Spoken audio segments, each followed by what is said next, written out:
Okay, so who am I? I'm your teacher for either world history or African American history. But who is Mr. Benzio? Like, what does he do? Why should I listen to him? I always wondered those types of things whenever I was a student. Like, who is this guy or this woman? Why are they so important? What have they done that I should listen to them? Um, I have been at Washington since 2012. Before that, I was at Bach from 2004 to 2012. And before that, I was at a school that no longer exists in North Philadelphia called William Penn. I came to Washington in 2012. I'm also the head varsity football coach. I've been teaching here, like I said, since 2012. I was named the varsity head coach in 2018, and that was the year that we had our first winning season since 2011. Last year, which was 2019, we beat Archbishop Ryan for our first win since 2009 in the Turkey Bowl, which was like a huge deal. Um, there were a bunch of people here that it was crazy. We were picked to lose 40-0. And we ended up winning 20-7. There were hundreds of people there. They were all stoked.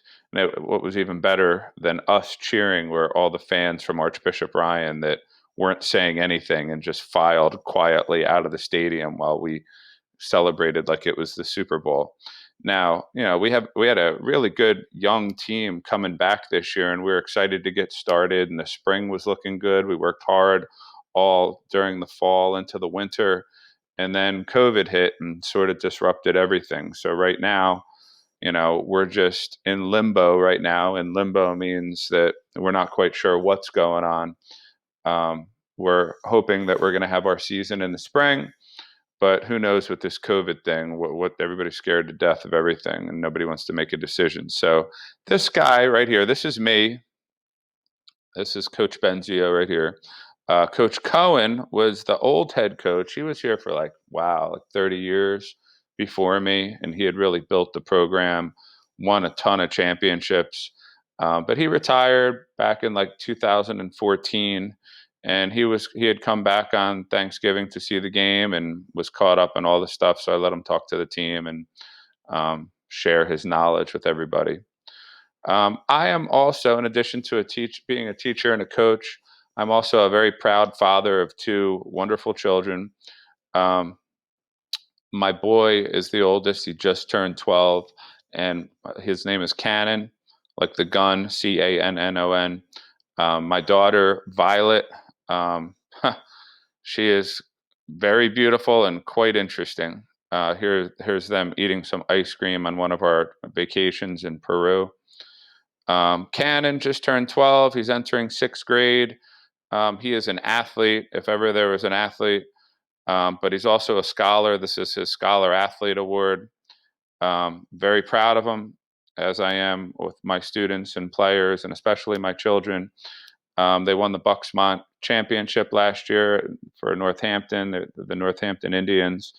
He plays quarterback in football. He plays in baseball, he's a catcher, and in basketball, he can pretty much play anything.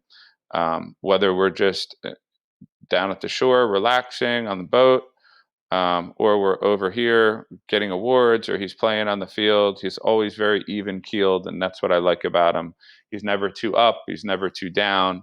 If something great happens, it's great. If something bad happens, he shakes it off pretty easily, and I think those are great qualities that he has. I'm very proud of him. My daughter, her name is Violet.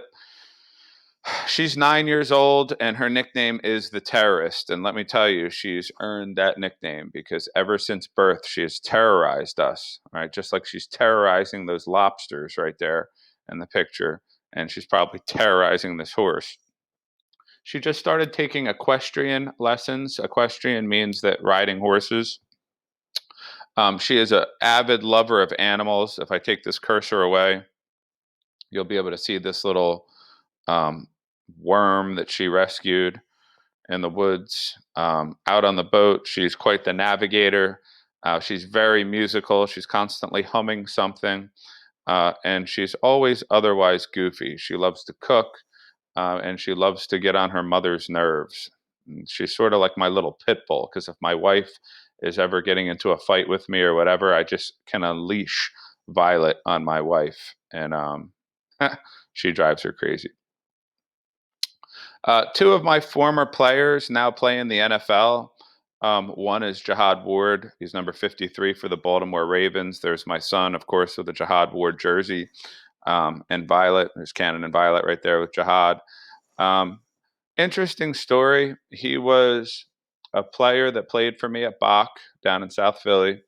When we were down there, we won championship after championship from 2004 until they closed the school in 2012.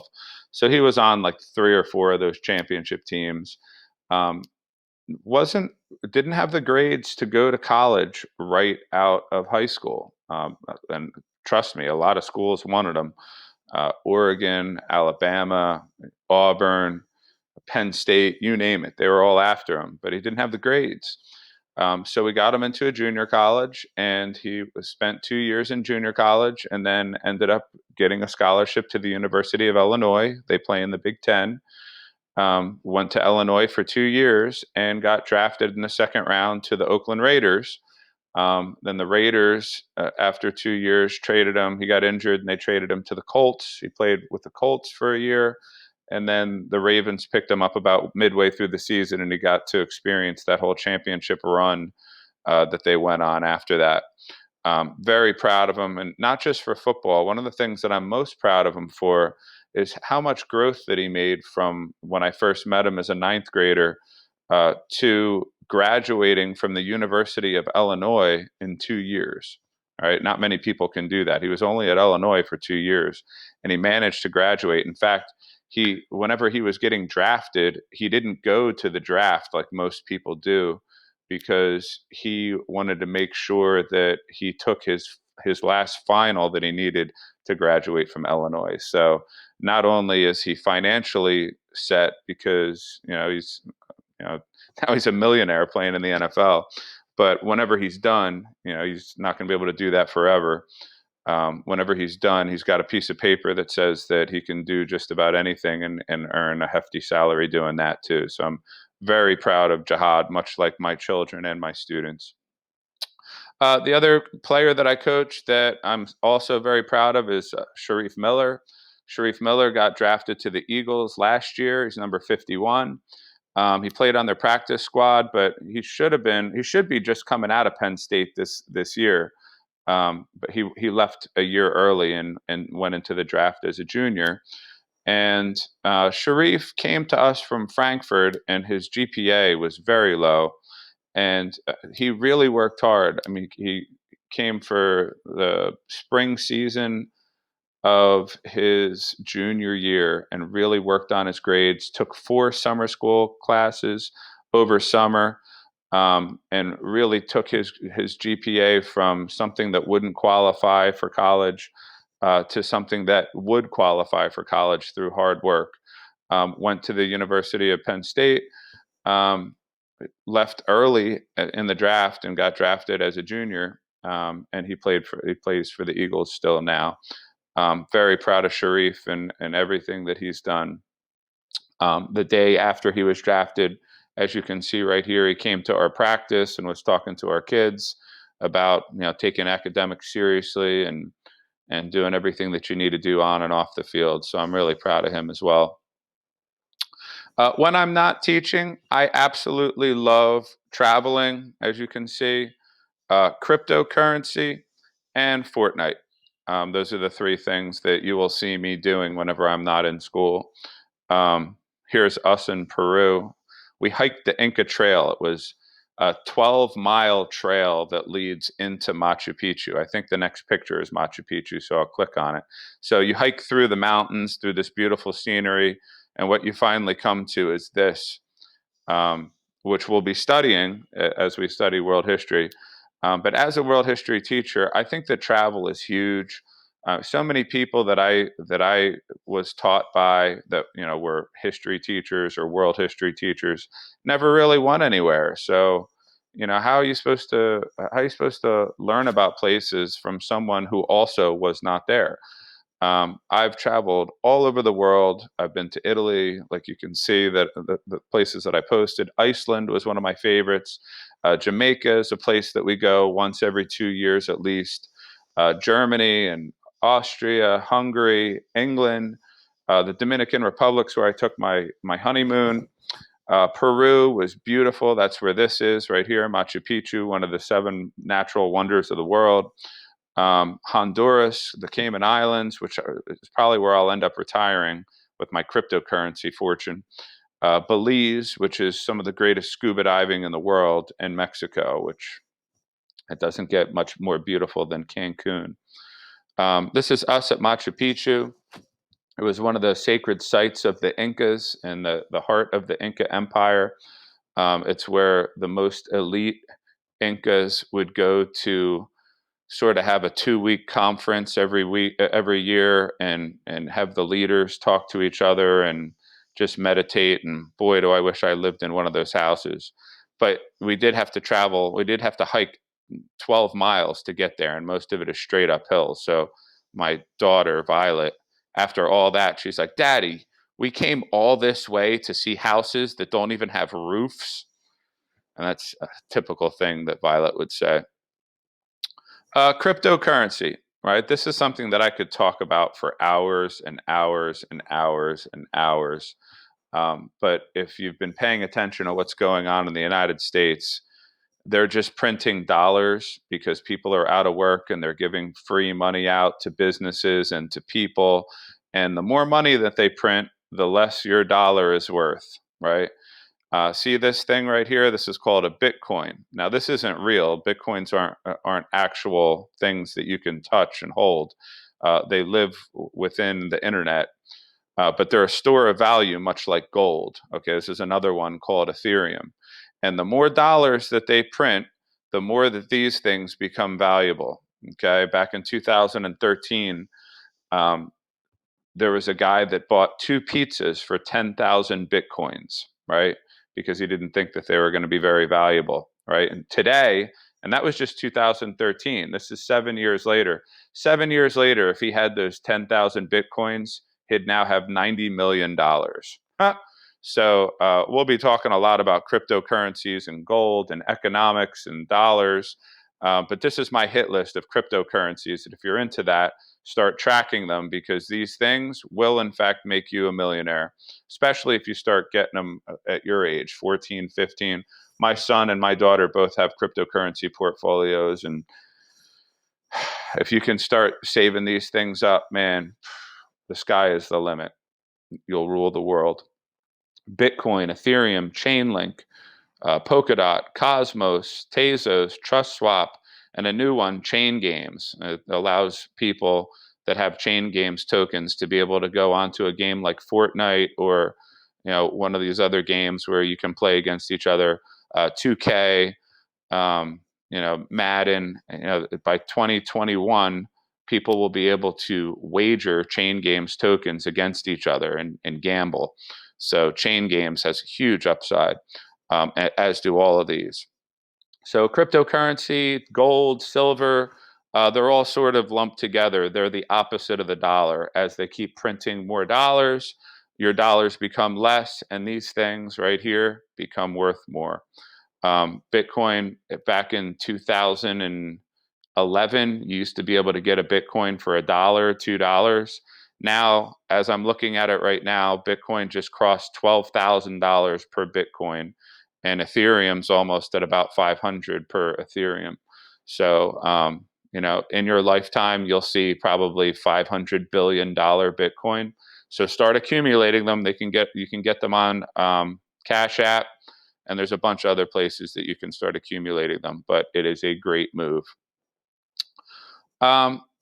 We mentioned Fortnite. Fortnite, my son got me into playing this, and it's like, it becomes an addiction. It really does. I'm going to be honest with you. Because whenever he's playing it, I hop on and I'll play duos with him. And one game turns into 5 games, turns into, all right, come on, we got to eventually do something today. Especially in quarantine, we must have played thousands of games of Fortnite. I've been playing since season 5, but my son's been playing since a lot earlier than that. My favorite character is the Brat. It looks like a hot dog. My daughter also uses Guff on my account too, which I'll use sometimes as well. But the other one that my son uses is the Renegade Raider. He likes that one a lot. My favorite location is the orchard. Back in the old map, I used to always drop at Haunted Hills because that would be a good place for me to hide when I wasn't very good at it. But I've gotten a lot better, and I'm just not a very good builder. My son can build and do all that crazy stuff. I just sort of jump around and shoot. But Fortnite, I'm sure that people that are into that got to play a lot of it over quarantine because, if you couldn't go outside or if you couldn't leave your house and go to places that you could be inside, like restaurants and bowling and arcades and things that you're used to doing, what else are you going to do? So I couldn't even be mad at my kids for playing so many video games because there's only so many things that you can do over and over and over. You can only take so many bike rides and walk so many trails and do so many things outside before you've just done it all. So I try not to be too hard on my kids. I know that there's a nice balance between playing video games and doing other things. But for you video gamers out there, I'm sure that you've had plenty of video game screen time too. So now that's all about me. And what I would like to do is hear more about you. I sent you a link to send me a video to just briefly introduce yourself so I can put a name to a face and learn a little bit more about you. But now, since we're going to be using Google Slides a lot, our first project is going to be to create something similar to what I just did, a Google Slides presentation, but just on you. So, just like I went out and took pictures that I had or clip art from the internet that I put together, um, you know, that's what I like to do. So I'd like to find out what you like to do. I like going outside. That's highly underrated right about now. Eating at restaurants, man. It was the last time I ate inside a restaurant. I can't even remember. Not getting COVID. It's great whenever my 2 kids got tested, and I was thinking, like, please God, don't let them have COVID, and they didn't. They were both negative. So I'm like, all right, good. That's good. Watching sports. Now we're watching sports. There's not even people in the stands anymore. They have little cardboard cutouts of people. Like, this world that we're living in right now is not normal. But one of the things that I enjoy the most is helping people to succeed in life, and that usually means teaching. So, what we're going to do now is I'm going to give you guys plenty of time to explore Google Slides if you have never used it before. I have a little tutorial that's in our classroom as to just how to, you know, enter text and, change the background and change the color of the text and add images and stuff like that. But I am very excited to get to meet all of you, and I can't wait to really dive into what our course is all about and learn from you. What you guys like to do, what you guys would like to learn about. You're going to learn a ton from me, but more than anything, get to know each other and have a safe space that we can all feel comfortable being in during this time that's just so completely different than anything that's ever happened before. So thank you for listening, and I look forward to seeing your presentations.